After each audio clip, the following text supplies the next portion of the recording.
And welcome back. We're doing our best to keep you healthy here today.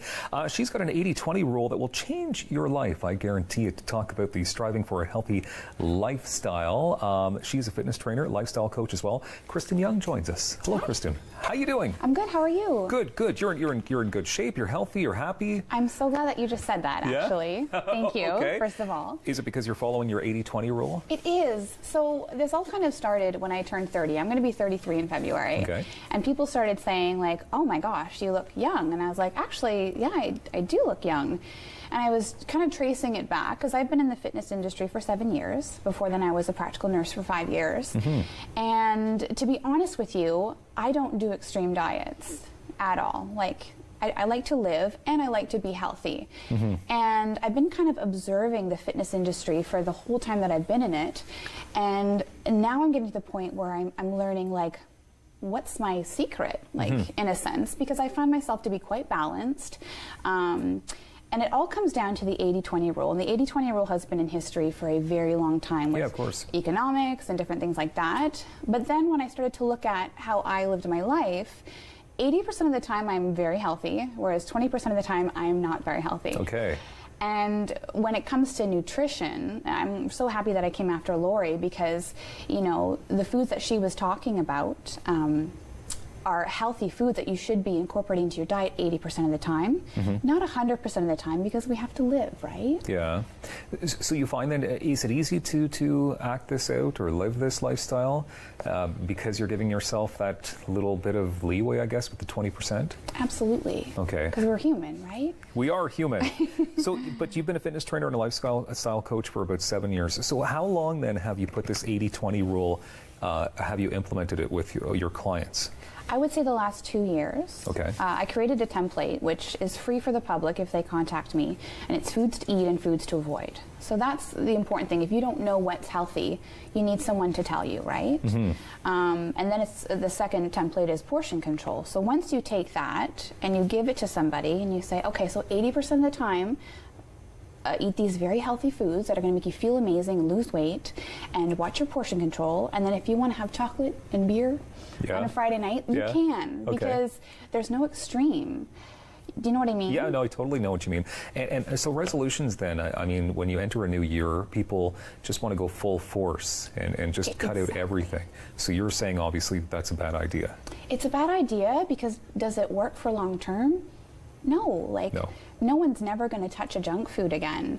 So it kind of messes with your brain a little bit, and it's a good way to look at it like, okay, so 80% of the time, you know, Monday to Friday, for example, I'm going to be healthy. I'm not going to eat chips. I'm going to be active 30 minutes a day. And then when the weekend comes, I'm going to put my PJs on and eat junk food and watch a movie. Yeah. If you do that, and it's harder than you think, because sometimes on a Wednesday night, you want to put your PJs on and eat chips. It's a very big challenge because you're trying to go 5 days or 6 days to get to that 20%. Exactly. So you're doing without. So do sometimes, do you find yourself altering it?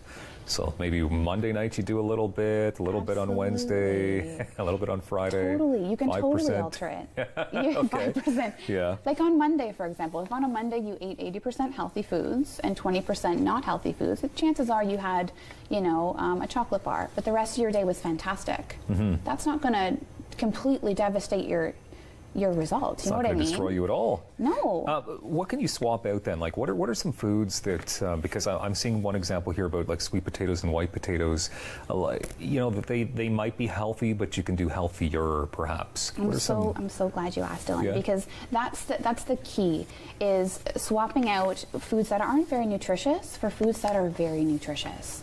So for example, if a client comes to me and they're eating potato and pasta, you know, 5 days a week, I'll say, great, okay, swap out those not so healthy carbohydrates for something like quinoa, sweet potato, because it's lower on the glycemic index, it has more fiber, it has more nutrients, you're going to have less cravings, you're going to feel better, you're going to feel fuller for longer. So once you start making that change, it becomes a little bit habitual. Yeah. And then it's easier at that point. Okay. So when we're talking about the bad foods then, what foods can we make even worse?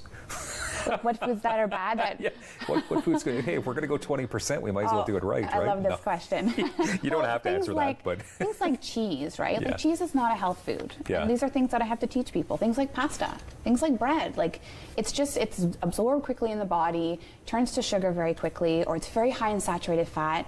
You know, steak is not something you should eat every day. no. But that doesn't mean you can't eat it. But if you could, could be a lot of fun, right? In the perfect world. Yeah. So not only with nutrition, but I mean activity, your outlook on life. Like you like to use this 80-20 rule in pretty much every aspect of your life. Yeah. That's important. It's important because, for example, health reasons, working out 7 days a week, that's not healthy.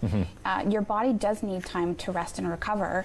So if you apply the 80-20 rule to your fitness regime, okay, so 80% of my week, I'm going to get in a 30-minute workout, whether it's yoga, walking, fitness training, I'm going to move. And then that 20%, I'm going to be lazy. Okay. Would you say what is the appropriate amount of time to exercise every day? Because I know the minimum it usually should be 30, but should we stick at 30? Should we overdo it? Because sometimes I find if I'm on a treadmill for 60 minutes, next day I really don't want to do it because it's overdone.